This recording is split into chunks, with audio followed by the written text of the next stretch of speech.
কামৰ ক্ষেত্ৰত লাজ নকৰি আমি ক্লায়েণ্টছৰ ওচৰত আজি কাম কৰিব আহিলোঁ আমি দুজনে। কি হ'ব দুখীয়াৰ জীৱন কষ্ট কৰিব লাগিব সকলোৰে আছে। এতিয়া আমি চাহ খাব আহিলোঁ ৰাকেশ কিমান এইটো মানে বহুত ফেমাছ হোটেল হয় ইয়াৰে কৃষ্ণাই গোৱালপাৰা জিলাৰ ফেমাছ হোটেল আৰু মনত থাকিলোঁ ঘৰৰ পৰা নাট্যকৰা তামোল আছে তাকে খাই দিলোঁ 5 টকা খৰচ কৰাকৈ তামোল ঘৰৰ পৰা তামোল খাই দিলোঁ 5 টকা বাচি যাওক।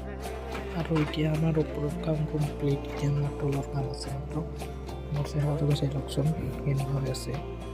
ক্লাছ কৰিলে তেনেহ'লে বহুত কষ্ট কৰি আছোঁ গাইজ। আৰু এতিয়া আমাৰ অলপ তলৰ কাম বাকী আছে তলৰ কাম কৰাৰ পিছত বাই বাই অপচতি ওপৰৰ কামটো হৈ গ'ল চব আৰু এতিয়া তলৰ আৰু এতিয়া আমাৰ কাম খতম পইচা যাম হজমনাই পইচাটো আছে আমাৰ এই চাকৰা চেক লাগিছে এইবাৰ ভালকৈ আহিব মাহ কালি জবেলাৰী এইটো কৃষ্ণাই ক্লিয়াৰেন্সৰ ওচৰতে হৈ যায় আৰু এতিয়া